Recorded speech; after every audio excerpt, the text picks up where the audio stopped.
大家好，我是凯文。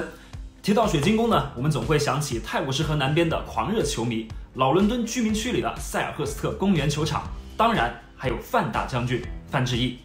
那么今天呢，我将会采访一位特别的嘉宾，和他来聊一聊水晶宫，也来聊一聊范志毅在英国的那段日子。他就是水晶宫俱乐部的主席 Steve Parish。Firstly, Steve, it's great to have you on the show. Brilliant. Nice to be here. We are going into the final stages of the season now, and Crystal Palace are now only 5 points off last season's total points earned, with 8 games to go. From what we can see here, there's been an improvement. Are you happy with the team's performance so far this season? Yes, very happy. I think it's been a difficult time, obviously, for everybody. Against the backdrop, of that particularly, I think it's a testament to all the players and the staff, that they've stuck at it. We managed to get ourselves in this position where possibly for the first time at this stage of the season, we might be able to look up rather than worry about what's below us. We all know the famous story of how you became the chairman and leading shareholder of Crystal Palace in 2010, which also means you saved the club from administration and imminent liquidation. But for the Chinese football fans, this might not be a very familiar story. Could you walk us through how you came about buying the club?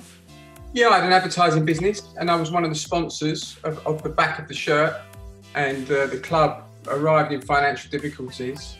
At this point, the club didn't own its own training ground, it didn't own its own stadium. And through, lots of discussions and conversations and an inability for them to find anybody else, I managed to find 3 other supporters of the club and put together something to come and take it over and save it from then liquidation. And then after that, we were very fortunate to have a very positive story, and find our way back into the Premier League and retain our status there for the last 8 years, hopefully. Our show obviously goes out in China, and I just want to mention a person that you might know as a Crystal Palace fan. His name is Fan Zhiyi. Does that ring a bell? Absolutely, yes. Yes, I'm glad you pronounced it for me, but the signing of those 2 players, Sun Jihai as well, I think was the other one, was fantastic. And for Crystal Palace to have the first 2, not just first 2 players from China to play in the elite league in England, but also 2 fantastic players. I mean, these were exceptionally good players, and they both had fantastic careers in England and an incredible experience. And I've been lucky enough to speak to fans since then. He's made some appearances on our club channels. He's a good advocate for us in China, and we're very, very proud of that connection. So when he was at Crystal Palace, the club had run into a bit of financial issue and was struggling to pay the players' wages. Fan mentioned in one of his interviews that he just wanted to play and wage wasn't a problem for him. He wasn't there for the money, he was there to play football. At that time, as a supporter, could you see that side of him? Yes, in fact, as a supporter, looking back, I think there was only the goalkeeper who refused to play for no money at that time. So, we respected particularly that group of players that stuck with the team and weren't being paid for long periods. A lot of bad things sometimes are said about footballers, but we've had a tremendous amount of loyalty, and Fan was one of those players that gave us that, and we're very, very grateful for that period, because we wouldn't be where we are today if those players hadn't kept the club alive, in those very difficult moments. And Crystal Palace got a lot more exposure in China when Fan was at the club. Do you feel that legacy with Chinese audience or commercial interest from China after he left the club? I think that there's definitely a bond. I think it's something we would like to, obviously we'd like more Chinese players, playing in the league and playing for the club, because it broadens the appeal of the game for everybody. But it's certainly something that we'll be looking at, and the work permit situation has changed, where it doesn't favour European players as much, but actually, globally there's a little bit more opportunity sometimes. But I certainly meet a lot of Chinese people and speak to people that are familiar with the club and know the club from back then. Crystal Palace enjoyed a long period in the top flight since you came in. And from the outside, you always seemed very hands-on and ambitious. You initiated the redevelopment of Sellers Park and the redevelopment of the academy. What's your vision behind this project, and what's your plan for the club going forward? When I got involved with the club that I supported since I was a kid, really it was to try and get, first of all, the club into the position I thought it should be. Crystal Palace is a big club, but through circumstance and maybe a series of not so great decisions, unfortunately, for previous owners. We've ended up not grasping that opportunity. We were founding members of the Premier League.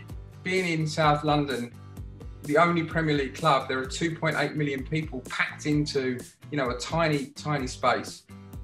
We have a fantastic catchment area for talent, because South London is a breeding ground for just amazing football talent, because of the people come from all over the world and settle there. We have cage football, we have a particular type and style of football that kids grow up with that's very adept at turning them into successful players. We lose too many players in our area to Chelsea, to Arsenal, and there's no reason for it, because these players young kids are travelling a long way to go to these academies. It's very inconvenient. So we're building an incredible facility in the heart of South London. And then we have a massive catchment area for fans, and we have a huge support base that we can't really cater for within the stadium we've got. So we've been able to get planning application through for a new main stand, 8,500 new supporters, but very importantly, a lot of premium seating, stadium sponsorship, naming rights opportunities. I think that's my job, is to really try as best I can to lead this club when I do go.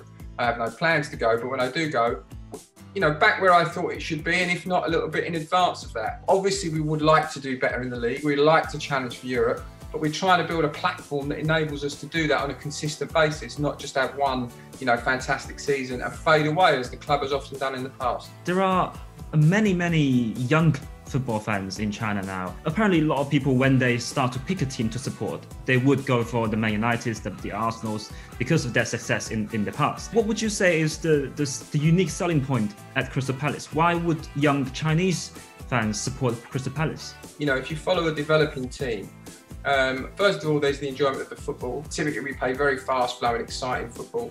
We have a fantastic atmosphere in the stadium. And of course, supporting the bigger teams is fine, but sometimes I don't think you get that joy and pain, that you do when you support a smaller team. I think we certainly appreciate the good times, that much more. And sometimes there's something about going through a bit of pain and development, as long as you feel that the club has a plan and a strategy. So, we would welcome as many fans as possible from China, and I think you would find us to be incredibly welcoming. And if people did get to come to visit, fantastic. But even our international, the way we communicate with international fans, I think is unique, and we make them a part of the journey. And Steve, this interview will be broadcast on the day of the Crystal Palace-Chelsea match, and Fan Zhiyi will be in the studio watching this. And is there anything that you would like to say to him? Thank you very much, for the service that you gave to the club. Thank you for representing us, continue to represent us so well. It's a difficult game, but we've had some fantastic wins against Chelsea. You can get beaten quite badly as well, as we have done already this season. But they've had a difficult Champions League game this week. Let's hope that that's put a few miles in their legs. But for Fan, it's great that he's representing us there. We're very proud to have somebody that can sit on Chinese television and speak so knowledgeably about the club, with that intimate knowledge and detail around the club. Thank you very much, Steve. That was really great. Thanks a lot. My absolute pleasure.